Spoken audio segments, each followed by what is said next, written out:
Now back to our interview with Virginia Adder Keys. We interviewed George Wendling Love recently. him. Love George. Everybody loves George. Yay, yay, yay. But what are your recollections of George? When he first came, yeah, I was like a little boy.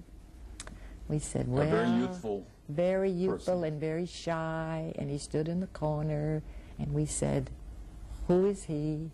And they said, he's going to be a meteorologist. Yep. We said, the weatherman. And they gave us that dumb word, and we said, why do we have to say meteor? They said, you have to say it. You can't say weatherman. So I said to Dick, you say it. And he said, I'm not going to say it. I said, you can say it. He said, I'm not going to say it. I said, well, just say weatherman. Yeah. So that was a big joke, because George was so classy, and he was willing to do anything. If you told him to come in and talk to you, he would. If you wanted to talk about the weather, then certainly he'll talk about the weather. But he did it the smart way. He became known as a kind, gentle, easygoing guy. And then he gradually moved into, what do you think about today's weather? Mm-hmm. What's it going to be like tomorrow? Well, what about what's happening in New York? Is that something, you know, and on it went until then it was George and the weather. And he took it, loved it, handled it, did it right. Was not a phony. What he said was what he studied, and what he said on the air is what he knew. He wasn't a phony in any way. And after an amazing 47 years, he's kind of semi-retired. He's still... I bet you he does the same thing I do, and that is he talks about it. He probably goes all over the place with a stick saying, well, I'll bet you, and his wife says, all right already, because I walk around the house and I say, picture a penthouse way up in the sky. That was my theme song. That was your theme song, yeah. And Jim says, all right already. So they have to put up with us. Mm-hmm. When you go through these years, they have to let us slowly get out of it. We don't stop. We have to gradually move out. But the poor guy or the poor wife that has to wait for us to go through it have to suffer. So they either love us enough or it's too bad. Now, if you look at television today, in 2009, it's hard to imagine how much local programming there was in the early days. There were networks, but stations like Channel 4 had an awful lot of local programs, live shows, and entertainment shows. Absolutely. I mean, we went everywhere. As long as we had a microphone and one camera and one man, we could travel. We didn't have a truck or a car or a car, yes. Mm-hmm. We'd put everything in maybe 2 cars. We went we'd go to the small towns like Callahan, mm-hmm. or Valdosta. We didn't care. We traveled anywhere to do the show. But today it's so great what they're able to do and the help they have and what TV has become. But in those days you did what you could do with what you had. And people were so excited. And we were stars, mister. Oh, yeah. I mean, wherever we went. And one day I told you the story. And Dick said, we're stars. And I said, there's only one station.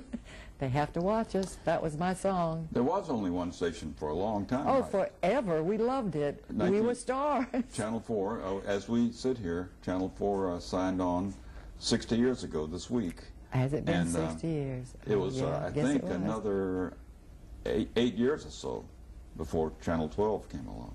Oh, yeah. And we welcomed them. We were nice about that. Mm-hmm. I mean, we said, okay, they can come in if they want to.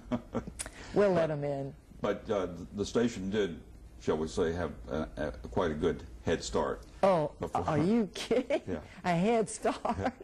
They started, well, it was so beautifully put together. They came in as stars. Mm-hmm. Because they had watched TV and knew what was going on. We went on, we had no idea. They had a role model, which you didn't have. I hope. You know, I'm sure that they watched other stations from other, mm-hmm. states. I don't know. We had nothing to, mm-hmm. to say, well, we can follow his advice or follow her. What we did what we thought was right. Sometimes it was wrong. And we made many, many mistakes on the air. When Channel 12 went in, they were ready, professional. That was TV, honey, as it should have been from the beginning. But we had to kind of grow up with it and make the mistakes. They didn't have to start at the front end of the learning curve. No, they did not. No, really, and that's sad in a way. That we had no idea how we looked. We had no monitors, you know, nothing, you know, except one poor director, and we couldn't even see him. They had him in a hole. Well, that director that we may be thinking about is Windsor Bissell. Oh, honey, you know, if I had a lot of money and I died tomorrow, I'd leave it all to him. He was the man that kept it all together. Now, he will be the first one to say, please don't say that. He didn't want any praise at all. He put the show together. He helped us pick the songs. He'd tell us about makeup, clothes, stand here, but in a beautiful, kind way. Never, get over there, you know, whatever they say, you know what they say when they say. You know what they say. Well, live television required a lot of rehearsing before you went on the air. Because you had to make sure that the cameras were in the right place and you knew where people were going to go and so forth. And he was in charge of all of that. He did everything. Bissell, but see, he was the best man because he was not a demanding. Now, we had a few directors that were blank, blank, meaning bad, you know, bad. But he was kind, gentle. He would leave the booth a mile away. We never saw the director. It was so high up above us, and it was the glass, you know, covered his.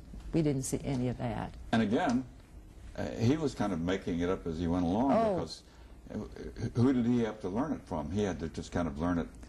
But you had to know him to understand that he was a gentle kind of a guy, because a hyper kind of a guy would be yelling. We could hear some of them yelling, get that, you know, what, that. And he'd be upstairs yelling, get that, you know, so we could hear all that. Bissell, never. Kindly, he would tell the man, like Harry Kalkinas or any of them that were on the floor, to be sure and tell her that her skirt is pulled up or pull it down. Oh, this is falling down, or very gently. So they'd give us a signal, or the camera would walk, you know, move away from us so that we could adjust whatever was wrong. But that's how it would work. We worked with each other. If we didn't help each other, it wouldn't have lasted. If you had a man that came in and said, you do it my way, it wouldn't have worked. We did it our way with instructions from a man who knew what we should be doing. Now, he didn't tell me how to sing, because I knew that. Tell me how to walk, this faces the camera. That was great from a director's point of view. But none of them were demanding or insisted on nothing like that. You weren't in the news department, but let's talk for a moment about a legendary figure at Channel 4, Bill Grove.